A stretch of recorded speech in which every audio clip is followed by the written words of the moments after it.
પૂર્વાશ્રમની વાત નથી કરવી, પણ ગઈકાલે જેમણે બહુ મોટી સભા કરી અને સ્વામીજીનું સન્માન કર્યું, એ શ્રીમાળી બ્રાહ્મણોને ખબર નથી કે શ્રીમાળી બ્રાહ્મણ અને ઔદિત્ય બ્રાહ્મણનો સરવાળો તે સ્વામી સચ્ચિદાનંદજી છે. અને એ શ્રીમાળી બ્રાહ્મણની જ્ઞાતિએ સ્વામીજીને જ્ઞાત બાર મૂક્યા. કેમ મૂક્યા? તો કે તમે આ મંદિરો અંદર કેમ પરણ્યા? બેન, પિતા શ્રીમાળી અને માતા ઔદિત્ય બ્રાહ્મણ, એમાં એને નાતબાર મૂક્યા. નાતબાર મૂક્યા એટલું નહીં, પણ સ્વામીજીના કાકા મણિકાકાને પણ નાતબાર મૂક્યા. નાતે એમ કહ્યું કે કાં જો એનો સાથ છોડી દે, એના ઘરનું પાણી છોડી દે તો તને નાતમાં રાખીએ. કાકાએ કહ્યું કે એ તો નહીં શક્ય બને, એટલે એને પણ નાતબાર મૂક્યા. કલ્પના કરો સાહેબ, નરસિંહને નાતબાર મૂક્યા હતા કોઈએ. કદાચ એવું બને કે નરસિંહ પછી 500-700 વર્ષે અમે નરસિંહને ઓળખ્યા. અમે રહી નાતે જ એને બહાર મૂક્યા. અમે સૃષ્ટુ કહેવાતી જ્ઞાતિ છીએ, નાગરોની. અમારી જાતને મુત્સદી હોવાનું અભિમાન લઈને ચારે કોર ફરીએ છીએ, પણ અમારી નાતે એને બહાર મૂક્યા. કદાચ એવું બને કે 500-600 વર્ષ પછી નરસિંહની જેમ જ સમાજના બંધનોને ફગાવી દેનાર સંત તરીકે કોઈનું નામ ભજાતું હશે તો એ કદાચ સ્વામી સચ્ચિદાનંદજીનું હશે. ઘણાને જાણીને આશ્ચર્ય છે કે આવું બન્યું હશે. કેટલું બન્યું છે. મારા અનુભવો પુસ્તકમાં તો પુષ્કળ લખાયું છે. એમાંથી ઘણા બધા અનુભવો એમની સાથે મેં વહેંચ્યા છે અને જાણ્યા છે. આપણે જાણીએ તો ધન્ય થઈ જઈએ એવું લાગે. એવું નથી કે આવી જે અત્યારની એમની પરિસ્થિતિ છે કે એનો જે મૂડ છે એ મૂડ પહેલોથી આલ્યો આવે છે. ના, એવું નથી. મને તો એવું એક મનોવિજ્ઞાનના અભ્યાસુ તરીકે એવું લાગ્યું છે કે સ્વામીજીના જીવનના 2 પડાવો બહુ મુખ્ય છે. પહેલો, સ્વીકૃતિનો અભાવ.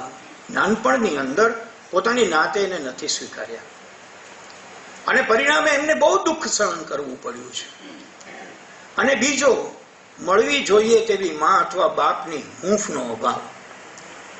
મને તો એવું લાગે છે કે આજના સ્વામીજીના જેટલા કાર્યો છે એ સમાજને સ્વીકૃતિના અભાવમાંથી બહાર કાઢવાના કાર્યો છે અને સમાજને હૂંફ આપવા માટેના બધા જ કાર્યો છે. મનોવિજ્ઞાન એમ કહે છે કે બચપણમાં કોઈ એકાદ નાની ઠેસ વાગી હોય તો જીવનભર એ ઠેસને સારા પાસામાં પરિવર્તિત કરવા માટે તમે પ્રવૃત્ત રહો છો. એમણે બહુ જ દર્દીલા અવાજે કહ્યું હતું કે હું મારા બાળપણની વાત કરીશ તો ભદ્રાયુભાઈ હું રડી પડીશ. મેં મારા પિતાનો ચહેરો નથી જોયો. કેમ? કારણ કે મને ખબર જ નથી. 3 વર્ષનો હોઈશ ત્યારે મારા પિતાનું અવસાન થયું. ચહેરો નહોતો જોયો. કુટુંબીઓએ આઘો રાખ્યો હતો કે હું નાનો છોકરો છું ને ડરી ના જાઉં. પણ મને યાદ છે કે હું દોડીને મારા ગામથી દૂર એક ટેકરી ઉપર ચડી ગયો હતો અને ટેકરી ઉપરથી મેં મારા પિતાશ્રીની સ્મશાન યાત્રા જોઈ છે. આ જે હૂંફનો અભાવ, 12-13 વર્ષના થયા ત્યાં સુધીમાં માં પણ ગયા અને મણિકાકા પણ ગયા. એટલે એકલો પડેલો એક છોકરો કેટલી રીતે અથડાય પછડાય અને આગળ વધે એ તો ક્યારેક આપ નિરાંતે એમના પુસ્તકો વાંચો તો આપને ખ્યાલ આવે. મારે સીમિત સમયમાં વાત કરવી છે એટલા માટે હું ટુ ધ પોઈન્ટ બોલી રહ્યો છું. આ સમયની અંદર સ્કૂલમાં તોફાની ખરા, થોડા તોફાની. એમના કહેવા પ્રમાણે કે હું તોફાની છું પણ થોડો તોફાની છું. મેં કીધું થોડા તોફાની એટલે કેવા? તો સ્વામીજી કે બીજું કઈ નહીં, અમે વાડમાંથી ચીબડા ચોરતા એવો હું તોફાની ખ. અને પછી ચીબડા ચોર્યા છે એ કોઈ જોઈ જાય તો વાડમાંથી ટપી જવાનું કામ પણ મેં કર્યું છે. એટલે સુધી નહીં ભદ્રાયુભાઈ, અમારે ત્યાં ભાવસારનો છોકરો હતો અને ભાવસારનો છોકરો બીડી લઈને આવતો અને અમે બધા 6-7 જણા છે એને બેસાડતો. રિસેસમાં પાછળ જઈએ અને બીડી પેટાવે. પહેલી કસ એ મારે, પછી વચ્ચે બધા હોય, કારણ કે હું બ્રાહ્મણ એટલે મારો વારો પહેલા આવે. તમે જો બીડીમાં બ્રાહ્મણનો વારો પહેલો આવે. અને સ્વામીજી કહે છે કે છેલ્લો મુસલમાન નહોતી, છેલ્લા 2 છોકરા મુસલમાન હતા. એટલે કે અમે હજી કસ મારીએ ત્યાં મુસલમાન બધા કે આને દે જલ્દી આને દે. એટલે કે મેં બીડી પીધી છે, પાન ખાધા છે, ચૂનો જેટલો એટલો જ કાથો અને એટલી જ તમાકુ વાળા પાન ખાનારા આપણા સ્વામીજી અત્યારના આપણી સામે બેઠા છે. એમણે કહ્યું મેં સિગરેટ પીધી છે, કઈ નથી કર્યું એવું બાકી નથી, પણ એક લગ્ની લાગી અને એક નાનકડું ભજન સાંભળ્યું, એક નાનકડી કથા એટેન્ડ કરી, કોઈ સાદા સાધુની, જે એક મહોલ્લાની અંદર કથા કરતા હતા અને સ્વામીજી એ કથા સાંભળી અને ફરતા ફરતા ફરતા એ જતા હતા ત્યાં કોઈ સાધુ મળ્યો અને સાધુ એક ગીત ગાતો હતો. એ ગીત ઉભા રહીને એમણે સાંભળ્યું. ભિખારી જેવો માણસ હતો, સાવ ફકીર, અને ફકીરને એને સાંભળ્યો. ફૂલા ફૂલા ફરે જગત મેં કેસા તેરા નાતા રે. આ એક પંક્તિ મનમાં બેસી ગઈ, પંક્તિ ગવાતી રહી, એ જ પંક્તિ અંદર ઉતરતી રહી અને એ જ પંક્તિએ જવાબ આપ્યો આની સાથે તારો નાતો કેટલો, છોડ ઝડપથી બધું. એ કબીરની પંક્તિ. આજે શરૂઆત કબીરના ભજનથી થઈ. એવું નહીં કે એક પંક્તિ સાંભળી, જાણ્યું કે આ કબીરનું ભજન છે, પૂછ્યું કે આ શેમાં આપ્યું છે, તો કબીર વાણીમાં આપ્યું છે. શોધી કાઢ્યું કબીર વાણી પુસ્તક અને એ પુસ્તક વાંચ્યું ને કબીરના બધા ભજનો વાંચીને એમ થયું કે સાચો માર્ગ તો વૈરાગ્યનો છે. અનેક સંઘર્ષો કર્યા, અનેક બાબતોમાં થયા. ખોટું બોલીને પોલીસના રાઇટર તરીકે નોકરી કરેલી છે 3-3.5 વર્ષ, ખોટું બોલી. પણ ખોટું શેના માટે? ભગવાન કૃષ્ણએ કહ્યું તે સત્ય માટે. એક 12-13-14-15 વર્ષનો છોકરો, ખાવા માટે કઈ મળે નહીં, કશા પૈસા હાથમાં નહીં, કોઈ કઈ કહ્યું કે જા તને પોલીસમાં નોકરી મળે. 7 ધોરણ પાસ થઈ ગયા હતા અને નીચે પોલીસ સુપ્રિન્ટેન્ડન્ટ, ઉપર ઓફિસ, દોડીને ઉપર ચડી ગયા. એમ કીધું નોકરી મળે તો મળે, 7 ધોરણ પાસ છો? તો કે છું. કેટલા વર્ષ થયા? તો કે 15. તો નીચે સુપ્રિન્ટેન્ડન્ટ બેઠા છે ને 18 કેજે તો નોકરી મળશે. નીચે આવ્યા અને એને સરસ રીતે વાત કરી. એટલે કીધું કેટલા વર્ષ થયા? તો 17 પૂરા થયા, 18 શરૂ. તો આવી ગયા. ખોટું બોલો તો તમારા ભલા માટે બોલો, કે જે ભલાથી સમાજનું ભવિષ્યમાં ભલું થવાનું હોય. એ સંદેશો એ વખતે એમણે પોતાની જાતને આપ્યો. અને રાઇટર તરીકે નોકરી કરીને ત્યાં ઠરીઠામ થવું એવું નહીં, એમાંથી ખટપટ થઈ. ખટપટ તો ત્યારે હતી ને સાહેબ. ભારત દેશ તો ખટપટના પર્યાય તરીકે જીવનારો દેશ છે. ખટપટ થઈ અને એમને નોકરી છોડવી પડી.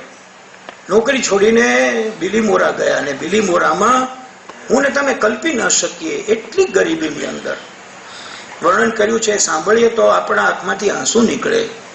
ગરીબોની વચ્ચે, દર્દીઓની વચ્ચે, ગંદકીની વચ્ચે, જ્યાં હવા ઉજાસ ન હોય એની વચ્ચે થોડીક જગ્યા કરીને સૂઈ જવાનું, પેટ ખાલી હોય, ખાવા મળ્યું ન હોય, ચાલીને જવું છે એવું મનમાં એક ભૂરી ભરાઈ ગઈ હોય કે કુંભમાં જઈશ તો ચાલીને જઈશ.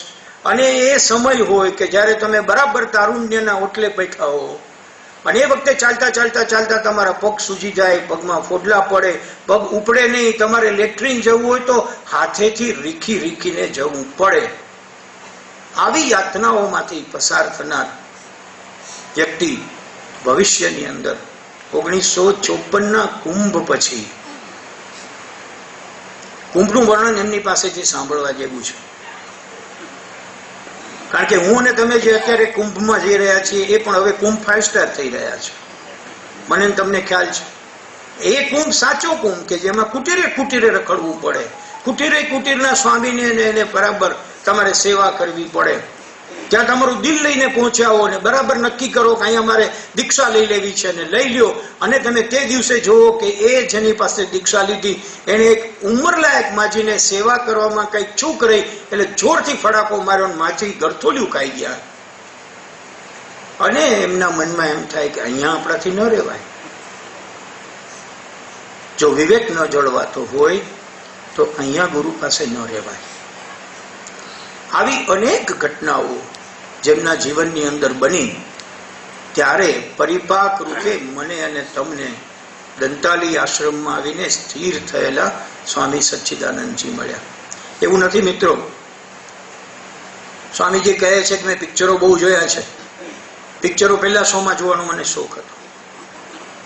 એમણે કહ્યું કે મેં મુંડો કરાયો ત્યારે વિચાર્યું કે મારા વાળ બહુ સરસ હતા અને એટલો બધો ખુમારી વાળો હતો કે એક જ હજામ મારા વાળ કાયમ કાપે બાકી કોઈ નહીં, ન ફાવે મને.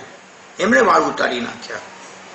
અને જ્યારે એના મનની અંદર એક વિચાર આવ્યો કે સંસાર છોડી દેવો છે, હવે સંસારમાં રહેવું નથી, ત્યારે એમણે વિચાર્યું કે શું કરવું, ગુરુ કેવો.